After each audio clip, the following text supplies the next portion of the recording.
In this clinical snippet, we will be discussing about fasciculations in brief. Before moving ahead, let us discuss about the basics. By basics, we mean the motor unit. Here we have a diagram of a motor unit. A motor unit is a fundamental component which includes the motor nerves and the particular muscle fibers it innervates. In this diagram, we are having a cross section of spinal cord. Here you can see the nerves arising from the spinal cord, lower motor type, and further innervating into the muscle fibers. Here you can also see that there is a blue nerve and a black nerve.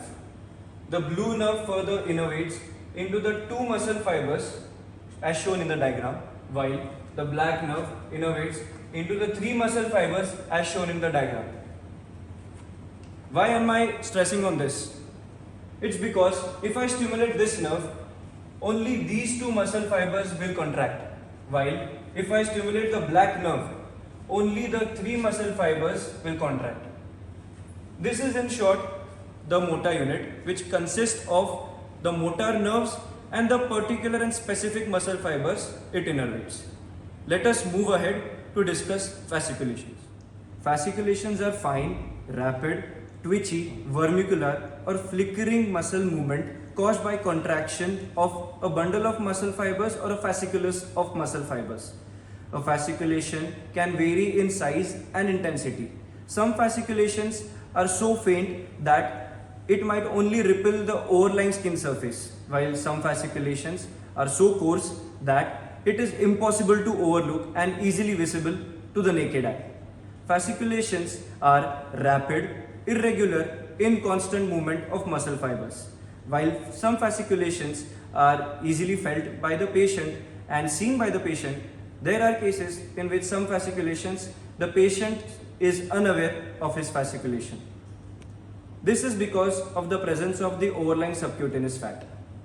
Let us observe the video in which we have a patient with fasciculations.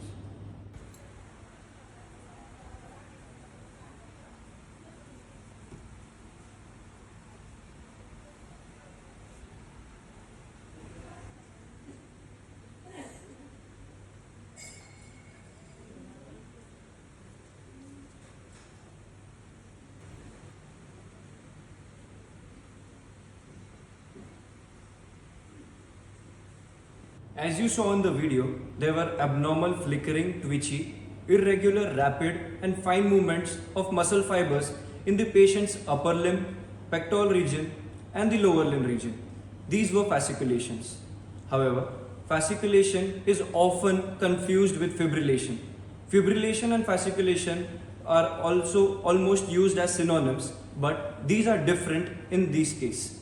A fibrillation is a contraction of a single muscle fiber too small to be visible to a naked eye, while fasciculations are contraction of large group of muscle fibers which can be visible to the naked eye.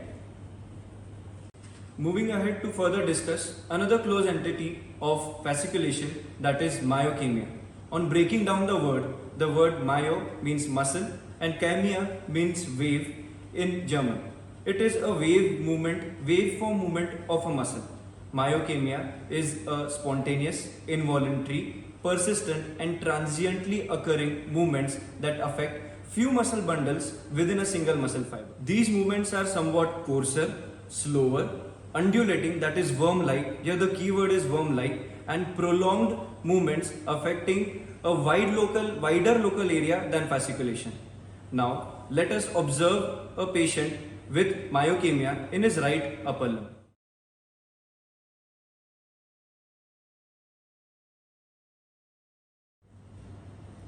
As you saw in the video, the patient's right upper limb had coarser, slower, undulating and worm-like movements of muscle fibers in his right upper limb involving the shoulders and the bicep region.